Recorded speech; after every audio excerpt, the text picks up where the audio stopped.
عسلامة ومرحبا بكم sur notre chaîne ABC Boursa. اليوم باش نعمل donc analyse معناها puisque ثم un membre sur les forums طلب مني نعمل analyse على titre أدوية.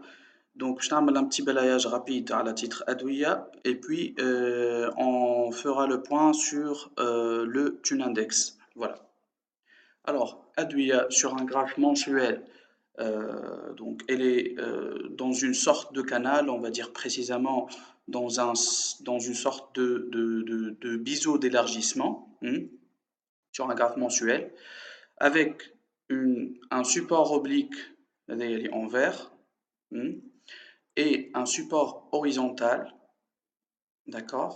Donc on est presque sur la zone, donc sur la zone, elle s'étale de 4,30 à, on va dire, à 4,60. C'est une large zone, qui est le croisement de la ligne oblique, le support oblique et le support horizontal, la zone de polarité.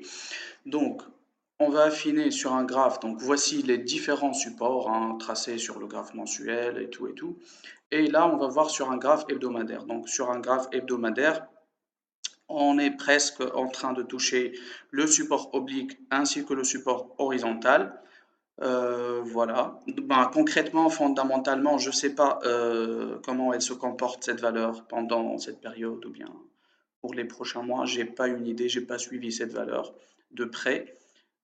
Sur le daily, donc on est en train de tracer à peu près un rectangle de range de consolidation, de latéralisation, qui est en train de freiner l'évolution de cette action. Donc voilà, jusqu'à nouvel ordre. Donc voilà, c'était pour Adouya. Donc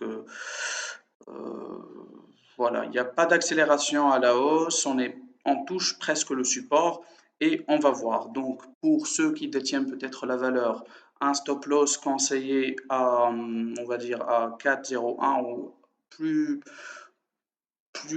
pour les plus conservateurs, on va dire en dessous de 4,00, ça veut dire à 3,97 par exemple, pour, donc activer le stop loss.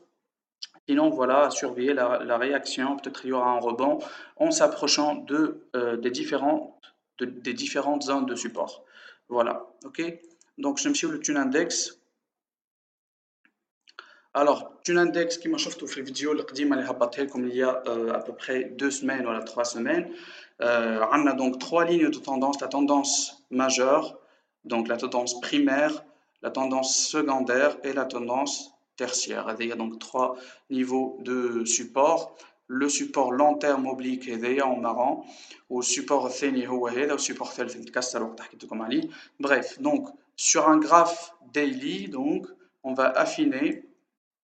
On est en train de s'approcher du support, donc du support secondaire, donc level 2 de support, et à la fois donc on s'approche d'une zone de support que j'ai délimitée, la zone de 7000 points, qui est en plus donc un chiffre rang, seuil psychologique, qui pourrait jouer un rôle ou bien créer un petit rebond. Donc on verra. Pour le moment, la tendance à très court terme, elle est toujours baissière. Elle est une pression vendeuse sur pas mal d'actions, pas mal de secteurs. Par exemple le bancaire et surtout le leasing depuis 2 semaines, 3 semaines. D'ailleurs, j'ai averti quelques-uns par rapport à la chute du leasing. Donc voilà, là je me dis une ligne oblique à la Thune Index l'année, une résistance oblique. Zone bon, elle ne va pas changer grand-chose. C'est toujours dans les normes, on n'a rien changé, on va la supprimer. Bref, voilà, بالنسبة le Thune Index. Donc je prévois que le Thune Index il pourrait aller chercher les 7000 points avant d'essayer de faire un fort rebond. Et on verra, on va suivre ceci pour essayer de détecter quelques opportunités avec vous. Voilà. Donc j'espère que comme la vidéo. N'oubliez pas de liker la vidéo, de poser des questions, des suggestions, ce que vous voulez. Et abonnez-vous à la chaîne. Voilà.